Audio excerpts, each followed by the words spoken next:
And look at the pace from the Fever. You wouldn't think this was the team that played a game last night. Clark, oh, it's open. Oh, and some stirring music for Caitlin Clark.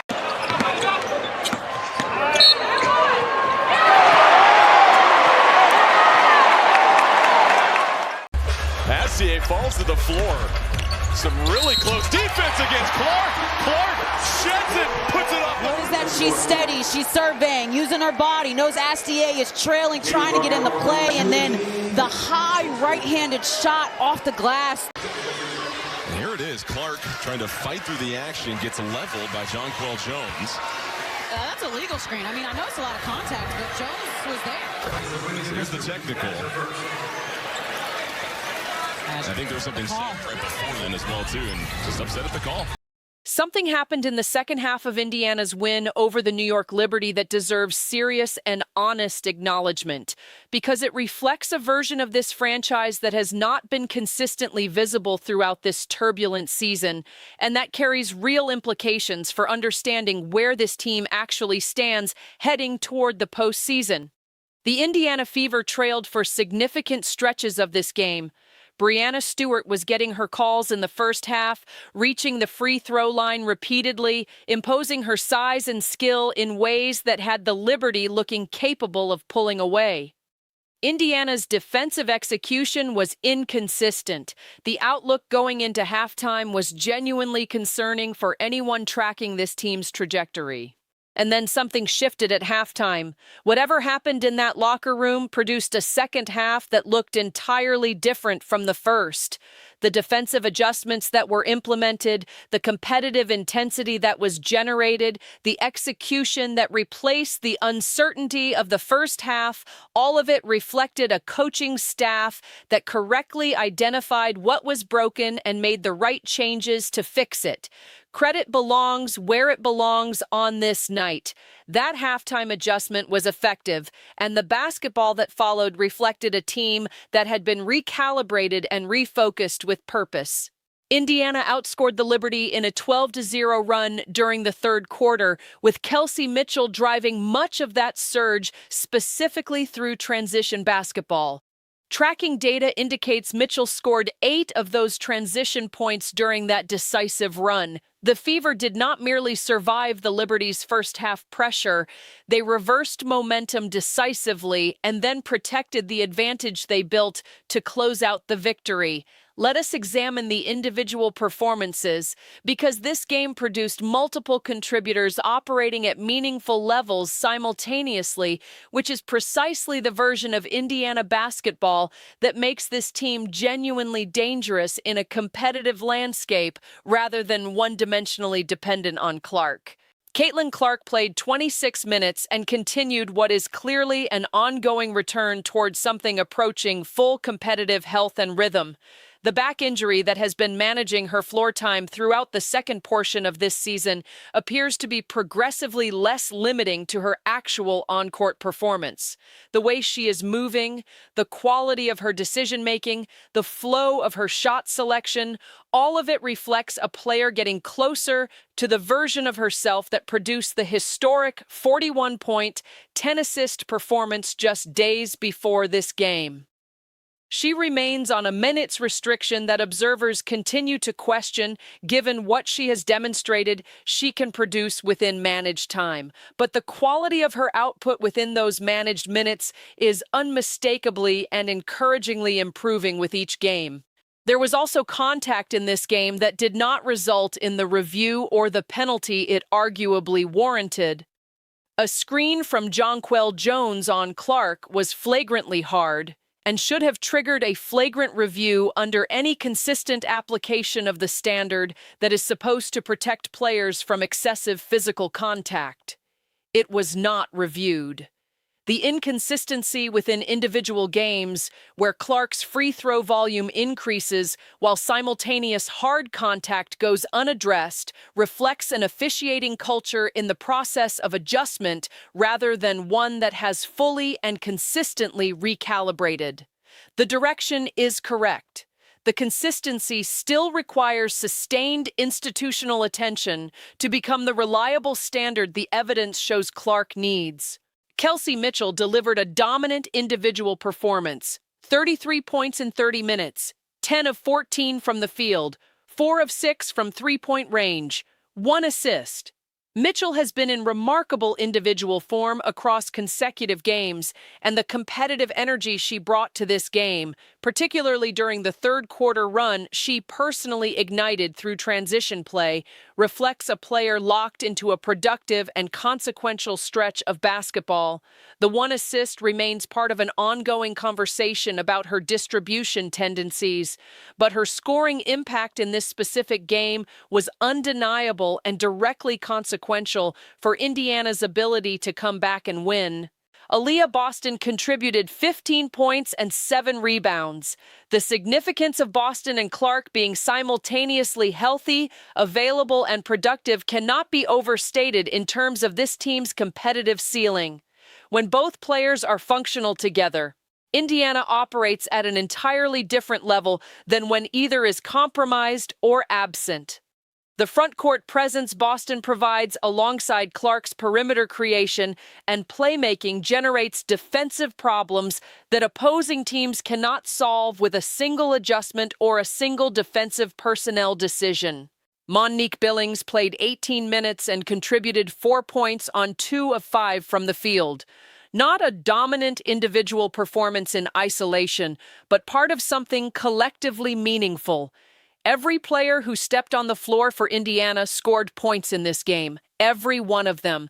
That kind of distributed contribution across the full rotation is the signature of a team playing with shared investment in the outcome and with the kind of cohesive trust that competitive depth requires.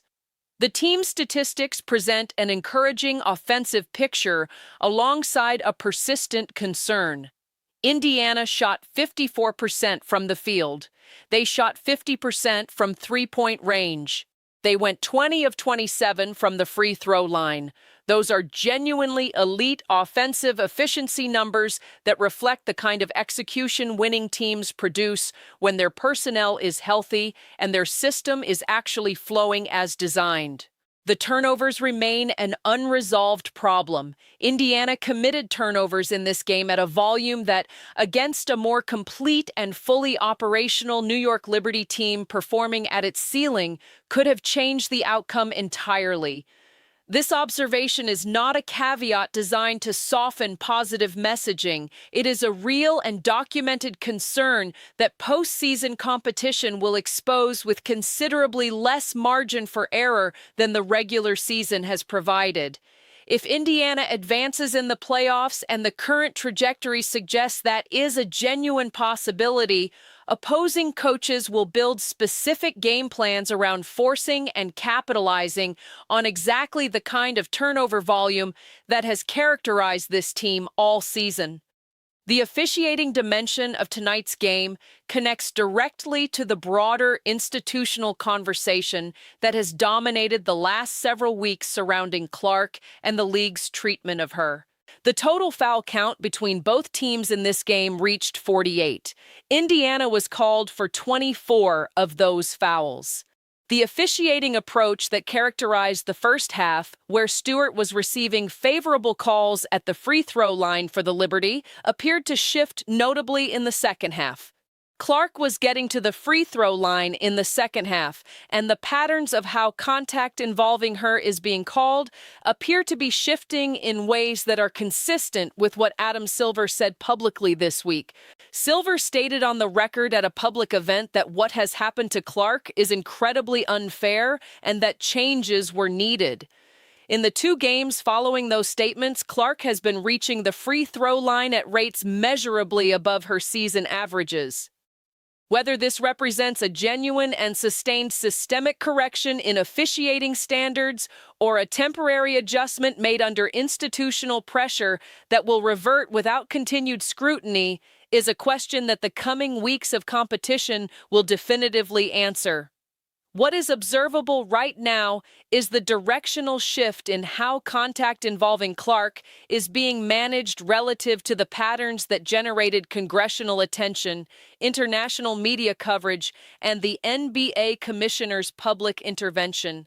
The organizational dynamics surrounding this game carry a dimension that the competitive result alone cannot obscure, and that the observers tracking this situation most carefully are already discussing. Indiana's general manager, Amber Cox, did not appear to publicly acknowledge or celebrate Clark's historic 41-point, 10-assist performance from the previous game through organizational communication channels.